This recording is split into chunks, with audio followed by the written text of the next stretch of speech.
اللہ اکبر۔ صحابہ کرام رضی اللہ عنہم اجمعین جو رسول اکرم صلی اللہ علیہ وسلم کے اول وارث ہے، اول جانشین ہے، صحبت پیغمبر سے، اللہ اکبر، صحبت پیغمبر سے مزین ہے۔ صحابہ کرام رضی اللہ تعالیٰ اجمعین کے اوصاف، اللہ کتنی پیاری دو صفتیں ہیں صحابہ کرام رضی اللہ تعالیٰ اجمعین۔ اگر وہ میدان جنگ میں ہیں، میدان جہاد میں ہیں، اپنی زندگی دشمن کے مقابلے میں شریعت کے لیے، اعلاء کلمت اللہ کے لیے جھونک دی ہے میدان جنگ میں، تو ان کی صفت کیا تھی؟ بالنہار فرسان باللیل رہبان۔ اگر دن کو وہ گھوڑے کی پشت پر سوار ہیں تو رات کو مسلح کی پیٹھ پر بھی سوار ہیں۔ اگر وہ دن کو لڑتے ہوئے نظر آتے ہیں تو رات کو اللہ کے سامنے گڑ گڑاتے ہوئے بھی نظر آتے ہیں۔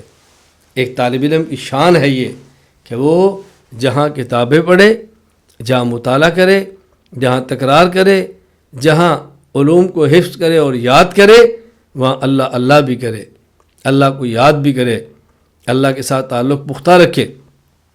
میں نے اس لیے مرکز اہل سنت والجماعت سرگودا میں، ادارۃ النعمان حیدرآباد میں، اور دیگر ہمارے جہاں پہ الحمدللہ جامعات، مدارس اور مکاتب کی ترتیب بن رہی ہے، ہر جگہ پہ اس کا اہتمام کر رہے ہیں کہ علم بھی ہو، ذکر بھی ہو، علم بھی ہو، ذکر بھی ہو، علم بھی ہو، ذکر بھی ہو۔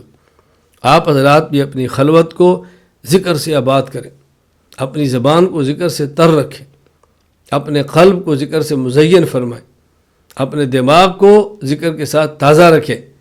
یہ ہم اپنا ایک مزاج بنا لیں کہ ہم نے علم بھی پختہ حاصل کرنا ہے اور ذکر بھی بھرپور کرنا ہے۔ ہمارے چونکہ معروف 4 سلسلے ہیں، معروف 4 طرق ہیں ہمارے مشائخ طریقت کے، سلسلہ قادریہ ہے، چشتیہ ہے، سہروردیہ ہے، نقشبندیہ ہے۔ چاروں میں سے جو آپ کو شیخ مہیا ہو، جن سے آپ کا رابطہ ہوتا ہو، آپ کا مزاج ملتا ہو، ان سے بیعت کریں اور ان کے دیے ہوئے اذکار کو پابندی کے ساتھ نبھائیں۔ بہت سارے طلبہ ہم سے بیعت ہوتے ہیں اور وہ طلبہ کہتے بھی ہیں جی میں ذکر کرنا چاہتا تو وقت نہیں ملتا۔ میں نے کہا وقت کیوں نہیں ملتا؟ ہمارا دیا ہوا ذکر کو بہت زیادہ تو نہیں، بہت کم ہے، کیوں نہیں وقت ملتا؟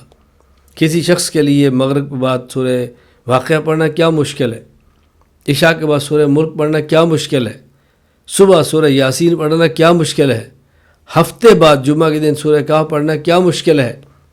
کچھ بھی نہیں، کچھ بھی نہیں، بہت آسان ہے۔ صبح سورہ یاسین پڑھیں، مغرب کے بعد سورہ واقعہ پڑھیں، عشاء کے بعد سورہ ملک پڑھیں، جمعہ کے دن سورہ کہف پڑھیں، اور مزید اللہ توفیق دے قرآن کریم کی تلاوت کریں۔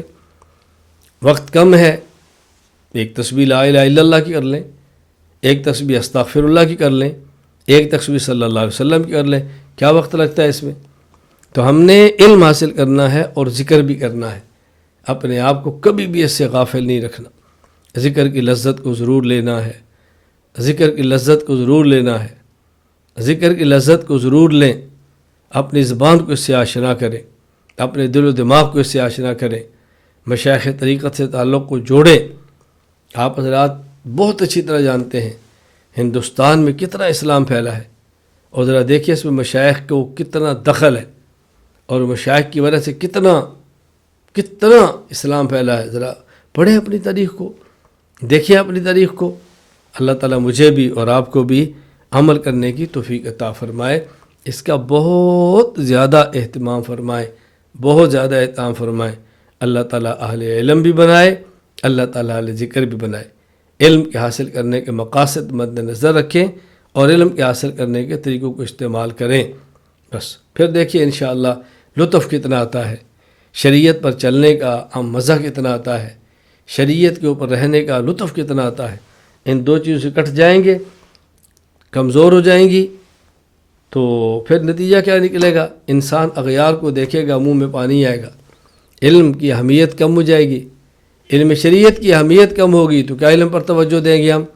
اللہ تعالیٰ مجھے اور آپ کو یکسو ہو کر دینی معاملات میں لگے رہنے کی توفیق عطا فرمائے، یکسو ہو کر اللہ تعالیٰ میں علم کو حاصل کرنے کی توفیق عطا فرمائے، یکسو ہو کر علم کو آگے پہنچانے کی توفیق عطا فرمائے۔ ہم سب تعلقات کو علم پر قربان کر دیں گے تو پھر دیکھنا اللہ تعالیٰ کس طرح علم کے دروازے کھول دیتے، اللہ کس طرح شرح صدر فرما دیتے، اللہ کس طرح اذہان اور قلوب کو اس کے لیے معطر فرما دیتے ہیں۔ اللہ تعالیٰ مجھے بھی توفیق عطا فرمائے، اللہ تعالیٰ آپ کو بھی توفیق عطا فرمائے۔ وآخر دعوانا ان الحمد للہ رب العالمین۔